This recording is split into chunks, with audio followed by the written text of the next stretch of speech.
This is Tyler from TSP Moto. I put about 35 hours on my 2018 TX 300 and I'm ready to give you the full review.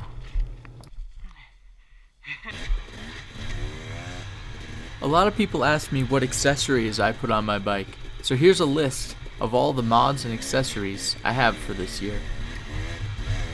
First off, I have a really beefy skid plate pipe guard by Force Accessories. A lot of my friends call it the Mad Max skid plate, but after bending a few pipes, I think it's well worth it for what I do. I'm also using a set of steg pegs. Sometimes my wrists hurt really bad after riding all day, and these seem to take a little stress off them. I'm also using a moose bib in the front tire and the tubeless system with about 8 pounds in the rear. I'm also running the FMF Turbine Core 2 silencer and a set of the Acerbis Supermoto X Strong handguards. Earlier in the season, I was using the Clake 2 dual clutch and rear brake levers. You might see them briefly in some of these clips. It's the same one I had on my 2016 300. I really liked the Clake clutch lever. It was extremely easy to pull. It helped me learn how to always cover that clutch lever and to use one finger all the time. Unfortunately, a seal went out in the master cylinder, but I realized that on these new bikes the clutch lever is pretty easy to pull, so I decided not to put it back on.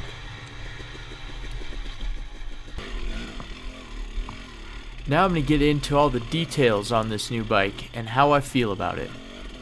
This bike comes with a super light chromoly steel frame and a carbon fiber composite rear subframe. When riding this chassis, it feels light and nimble. It's narrow in all the right places. The frame has just enough flex to give you a super smooth ride. The 18 TX 300s come with a new air fork with a high flow piston. These forks are also really light and have a ton of on-the-fly adjustability. They seem to really shine while going fast over the whoops or on the big bumps. I have yet to fully bottom them out. These forks are probably not the best if you're looking for a real cush ride, but with some adjustment you can get them pretty good.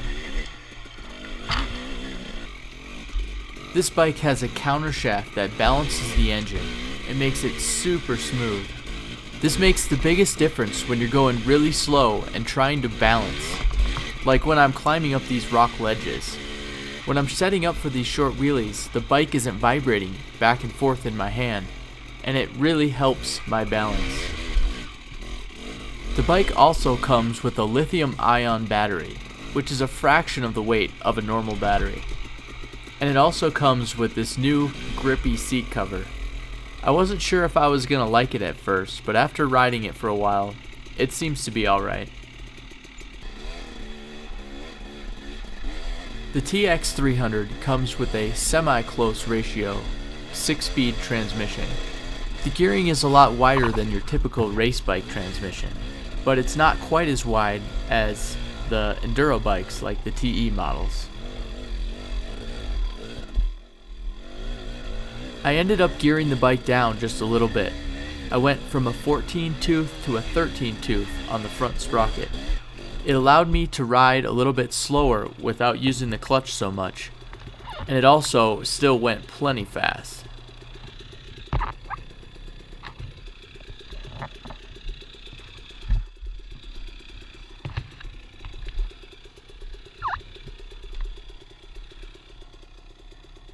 The TX 300 comes with a 38mm flat slide Mikuni carburetor. To be perfectly honest, I had a hell of a time jetting this for altitude. I spent quite a few hours trying to get it dialed in. I did end up getting it figured out, and I didn't have to spend a whole bunch of money on an Electron carburetor or a JD jet kit. After getting the jetting all set up for my elevation, I really don't have many complaints with the new carburetor.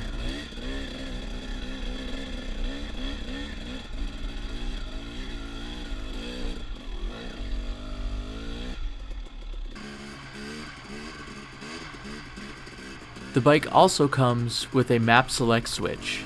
It changes the ignition timing, letting you select your desired power curve. Most of the time I rode on the more aggressive map selection.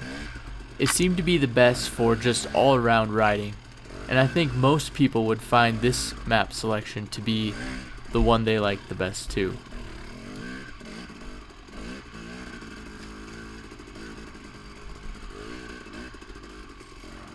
Overall, I think the 2018 TX 300 is a very well-rounded bike.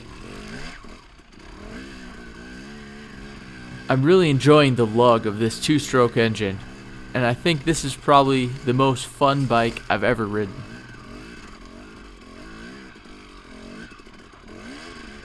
If you see anything I may have missed or have a question, feel free to leave me a comment. A lot of these clips are from other videos I've made on my channel. If you find any of them interesting, you should go check it out.